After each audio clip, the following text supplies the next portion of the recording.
Hello everyone and welcome back to part 3 of our Ford 9-inch in the S10 build. So the truck is currently here. We spent a few minutes getting the rear end out, and I say a few minutes, it probably turned into 2 hours.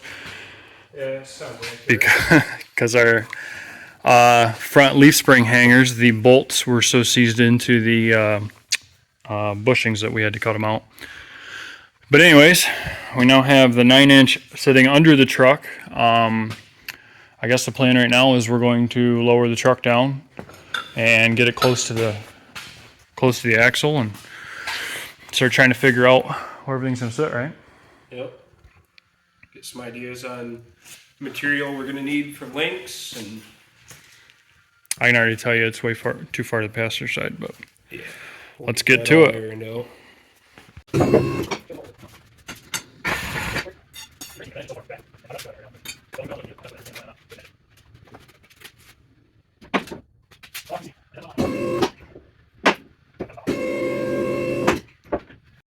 Okay, so we went and got our wheelbase pretty much dialed in here, roughly. Obviously right now we're just trying to figure out where our links are going to go and how long the material is and all that stuff that we need to get for it. And we are well below ride height. That's the other thing too. What we might, damn it, I don't know. The problem is the lift's going to bleed off if we go too low. Maybe we get the rest of this dialed in pretty close, and then we'll lower the lift down, try to figure out everything at ride height. Yeah. Because we're going to plug some numbers into anti-squat calculators and stuff here in a minute. But anyways, we get the wheelbase pretty much dialed in. Now, next step is we got to get our center to center, or make sure it's centered side to side. So we're just going to take our framing square here, right on the brake rotor, and measure the frame.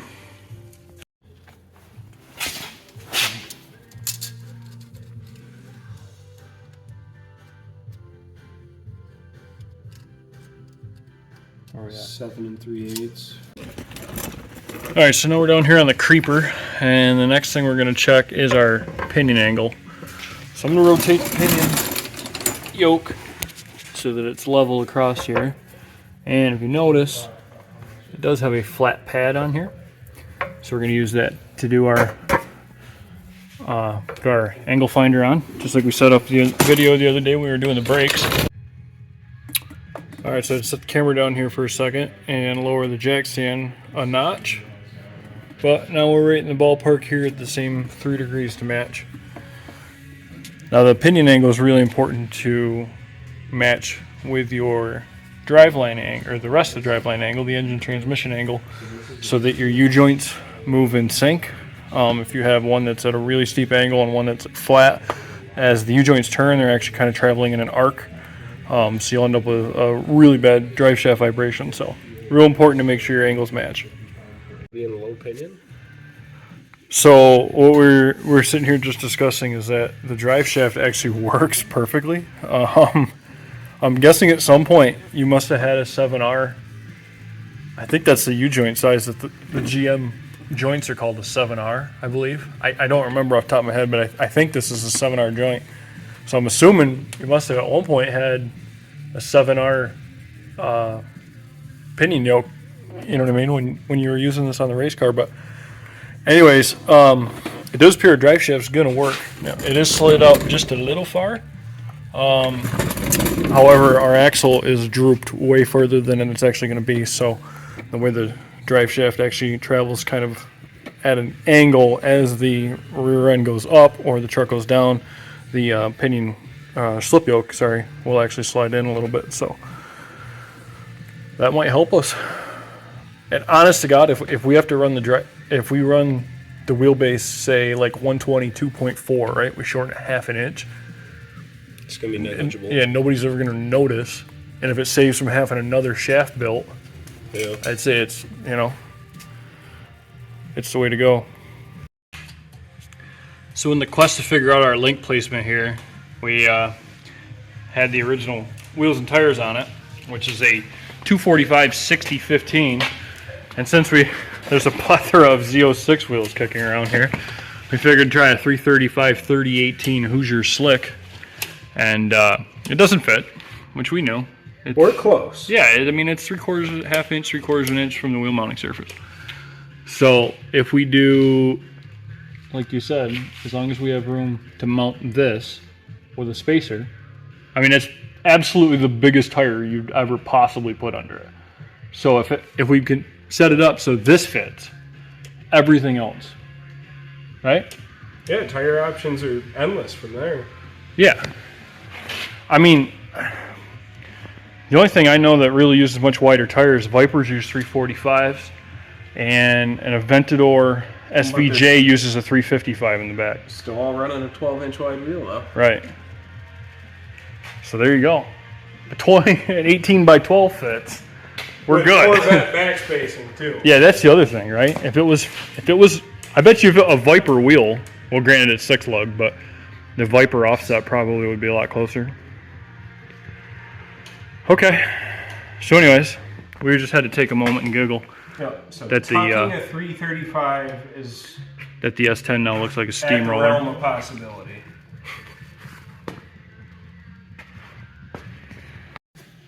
Okay, so you saw us get the rest of the axle kind of mocked up under the truck. Now we've got the brackets and everything ordered for the links, the bushings, that kind of stuff. And we're going to finish the center section now. So what we've got is our pinion assembly back in the vise, and it's still a little loose, but we have our new torque wrench. This is inch pounds, and it's quarter drive, so we got quarter to 3/8, 3/8 to half-inch adapter on here. And we'll just see where we are at. And we're at like 2. So we're gonna give it a quick little blitz with the impact and crush that sleeve just a touch more. Okay, I can already feel just that little bit is enough to give just a little more drag on the pinion. And you check it as it's rotating, so we're at about 8 right there. Now, if you were reusing your bearings, that's about where you'd want to be. New bearings are supposed to be 15 to 18, so we're going to give it one more little hit. Again, definitely more drag on there now.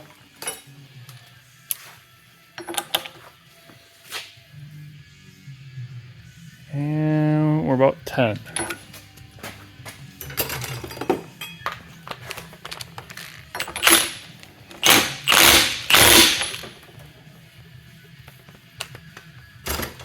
Just want to go a little bit at a time because you can't uncrush the sleeve. Okay, there is 12. Just the slightest bit more.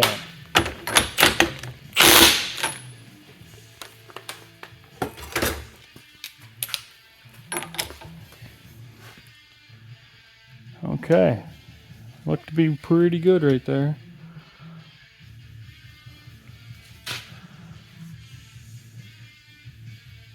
Yep, that's right about 15. So we are going to pull the yoke back off now.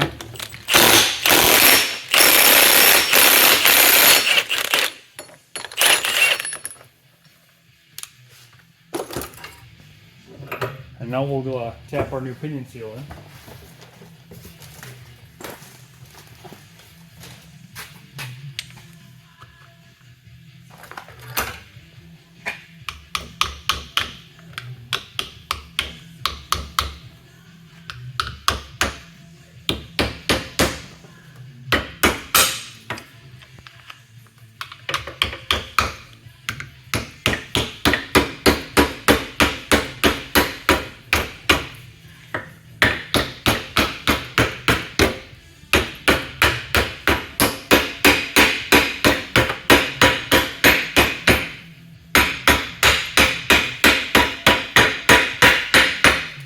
You hear the tone changes a little bit there once you know you're seated.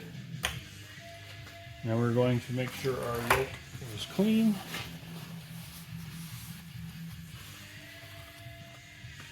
I'm going to go ahead and reinsert it. Okay.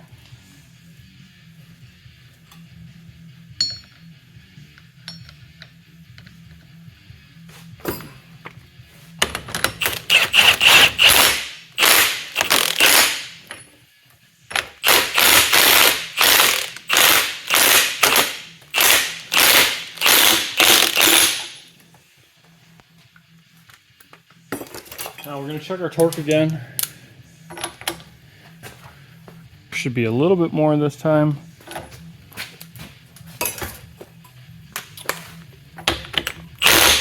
Because of the seal.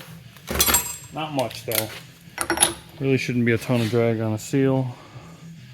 And we're about 16 right there, so that looks good. Okay, so now we got it flipped around again. I'm going to reinstall our shim. This is the shim that was removed with this carrier, if you remember from one of the earlier videos. And then we are going to install our new O-ring.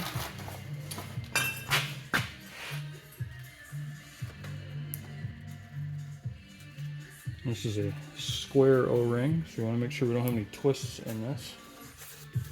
Okay, so now that that's good, I'm going to put a light bit of grease or oil on the O-ring, and then we'll get the center section clamped back in the vise, and we will reinstall this. Okay, so now that we have a little bit of thin film of grease on here, just make sure we don't damage our O-ring, we're going to go ahead and install the pinion support. When you do it, the 5-bolt pattern here is not symmetrical.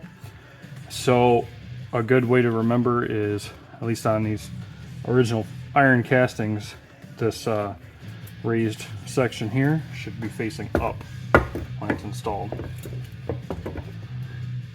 So we're just going to get it started a little bit. And I'm going to get a couple bolts started here. I'm not going to use the bolts to draw it down.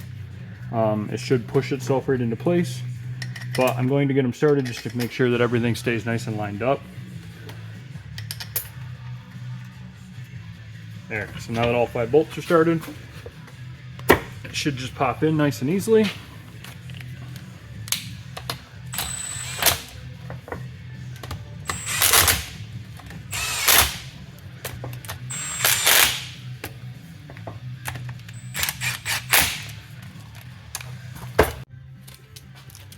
Okay, and we are going to torque these bolts to 35 foot-pounds. ARP says 45 on here. The hardware, the original hardware I've seen looks to be about 30. So 35 ought to split the difference nicely.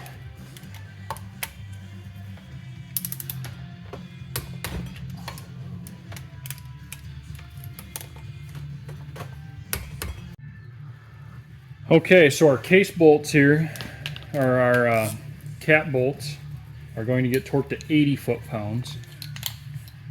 These are the original bolts. The whole reason I went to ARP ring gear bolts was, again, if you remember from an earlier episode, the Detroit locker is so thick that the other ones are too short and the heads were too big to fit in these recesses. And then the pinion support, we just simply were missing a couple bolts. So I mean, we could have used regular hardware store hardware, but I had to order these ones anyways. So we're going to tighten our caps here to 80 foot-pounds. Now again, this may be different if you had ARP hardware or whatever on here. You want to check with them on that.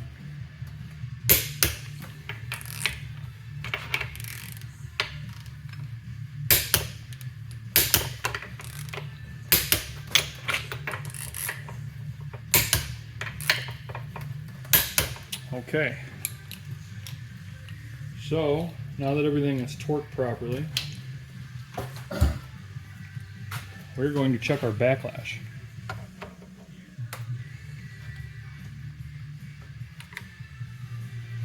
And to do that, we simply have our mag base indicator clamped onto the flat machine surface here.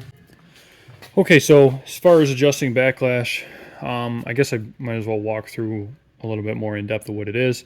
The backlash is simply the play between the ring gear teeth and the pinion gear teeth.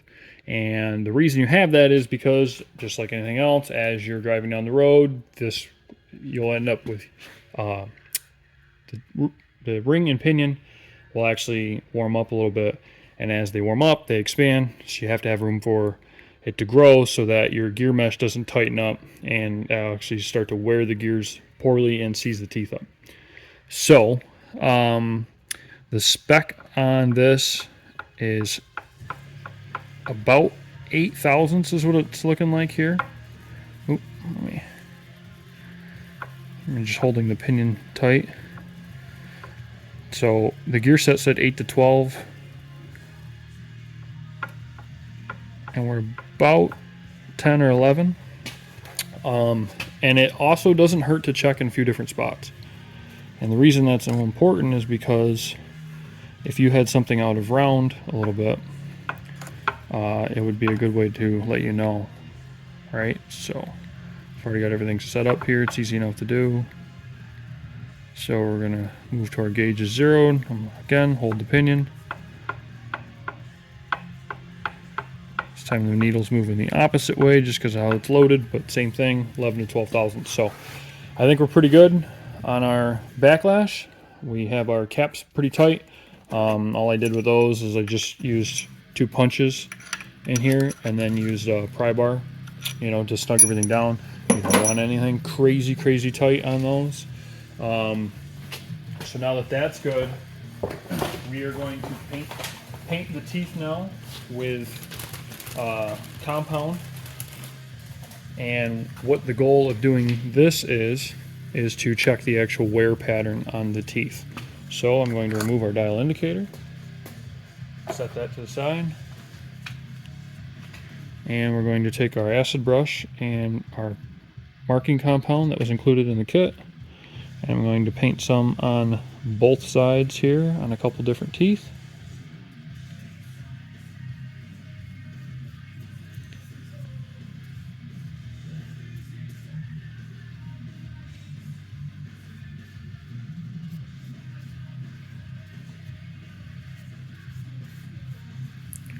Okay.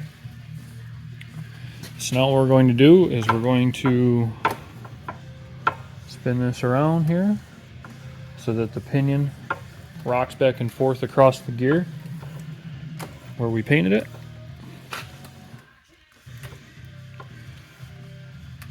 And I'm going to hold a little pressure on it this time here so it actually wears in, shows a little bit more defined pattern for us here.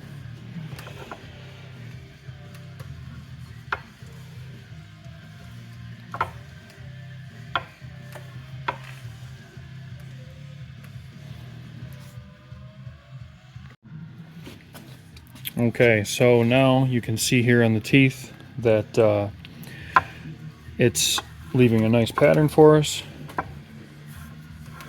And like I said, you want to make sure that you are running it both directions so that it's applying paint or wear to the paint on both sides.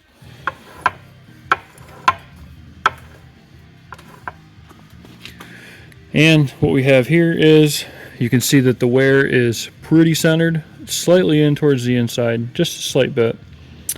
But the wear is slightly centered, not only this direction, but also height-wise, right in the middle of the teeth.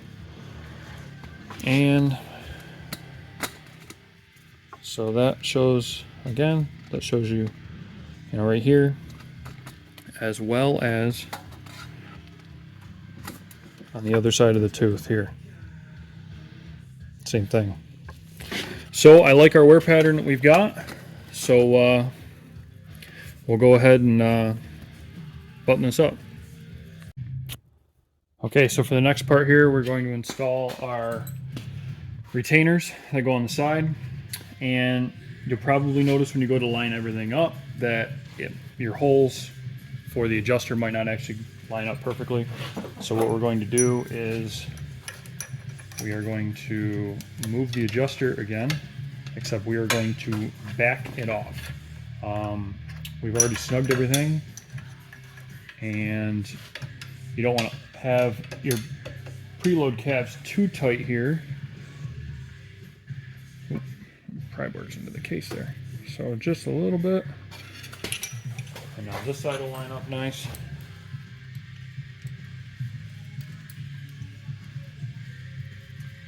And now we'll check our other side here. And this one already lined right up. So now we'll go get the torque wrench, and we're going to tighten these to 20 foot-pounds.